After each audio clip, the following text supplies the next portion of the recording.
Got my eyes straight ahead, got my head in the game. With the red light on, I'm just waiting for the change. Keep my head down low.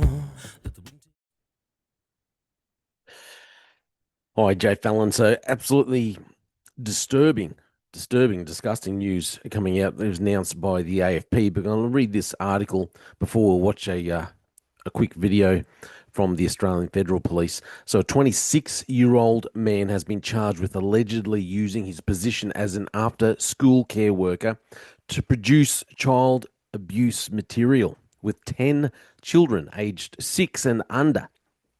The AFP, Australian Federal Police officers allege David William James produced child abuse material of 10 victims.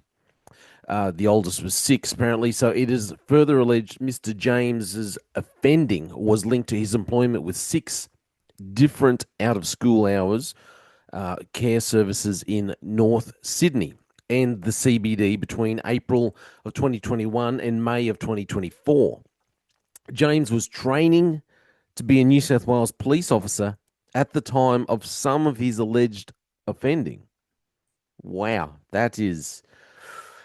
He was employed as a probationary constable from December of 2021 to September of 2022 and continued in a civilian capacity after failing to pass probation until he resigned in May of 2023.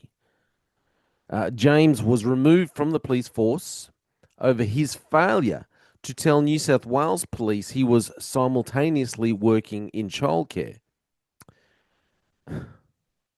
It blows me away the way the police services all around our country put it all back on that person to come forward and admit to anything in their past or to declare. Like Queensland, if you make these declarable associations and this kind of thing. What the heck do our recruitment people do with their jobs? It's like they just don't bother looking. The onus should be on recruitment to look into these people's backgrounds. This service, whether it's New South Wales, Queensland, Victoria, whatever, they should be looking into these people's backgrounds and not relying on these potential recruits, potential officers, to be honest, and come forward and then they put it back on them. Oh, it's their fault. Well, you should have done better as well. Anyway, this fella's just So during his employment, the man failed to seek the required approval to engage in secondary employment, and as such, police were unaware of his concurrent role in the childcare sector. So it's all his fault because he didn't declare. Who would have figured that the chap who's producing abusive material didn't want to declare to the police that he's actually working in daycare? Who would have thought that? We acknowledge the seriousness of the allegations and condemn any behaviour that places our community's most vulnerable members at risk.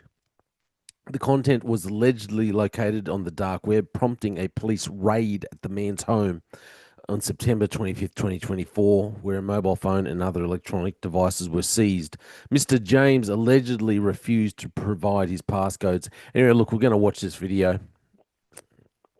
It's it's disgusting, this chap. And we've had such it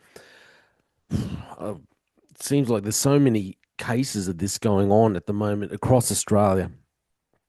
But in my mind, there's not enough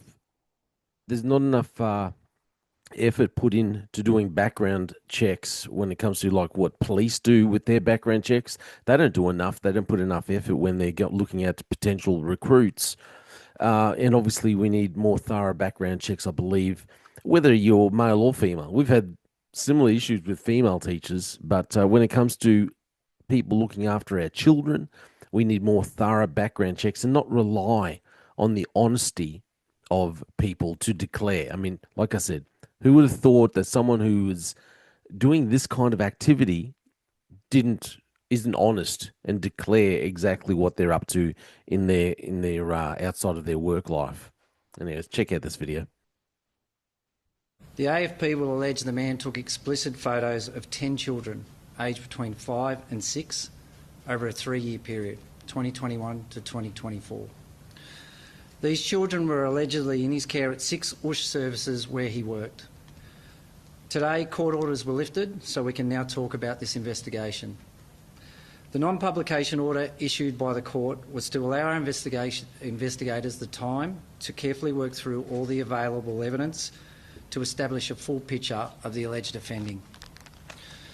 Victim identification is a painstaking and detailed process that can take months to carry out. It is crucial to make sure we identify all the victims and capture the evidence in a way that will stand up to the rigours of a criminal trial. Our experience has been that parents and carers can be very distressed when they learn of criminal and predatory behaviour through the media before police have spoken to them.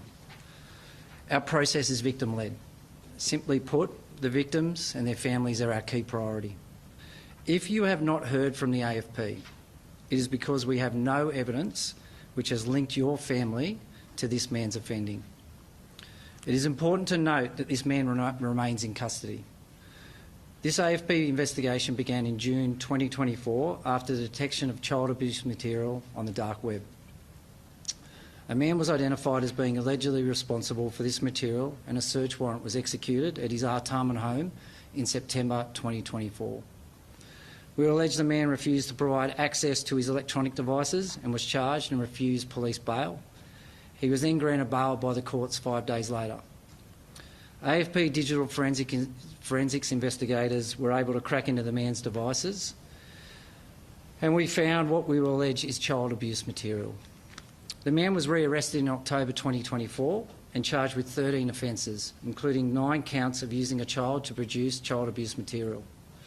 This major offence carries a maximum penalty of 20 years imprisonment.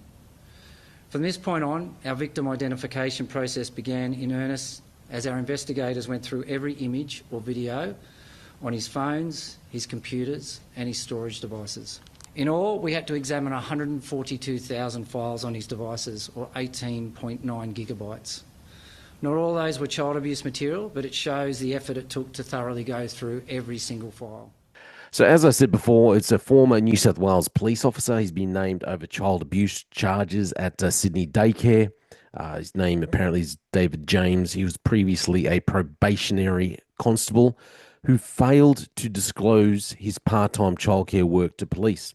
This is a thing, and this is what I get frustrated when it comes to, they put all the onus on the person, or they've failed to declare these things. But our human resources people, the people that do the recruitment, need to be held accountable for their lack of attention to detail. They don't go chasing down people's backgrounds. They need to be able to look into the backgrounds. If you're going to apply for an area, to work within the police, well, then they need to be able to chase it down and not rely on the person to be honest. I mean, when I was at the CCC, you know how many police we were investigating who they obviously hadn't declared their associations with criminal organizations or just unsavory characters, or they leave out their past history. And then no one does proper background checks. The background checks fail, and then no one's held accountable for these failures. So you get people slipping through the cracks who should not be in the police. Anyway, my name is j-fallon. We're going to keep a track of this story. Very disappointing. New South Wales Police need to do better. And they're really failing when it comes to public relations these days. My name is j-fallon. Thanks for listening.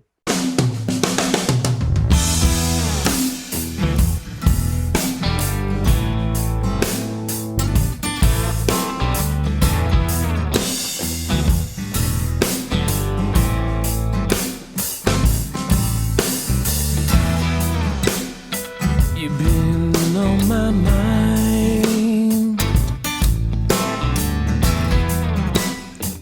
Still see the way you move. Your body shimmers in that little black dress as you walk across the room. Now I've got nothing left to say.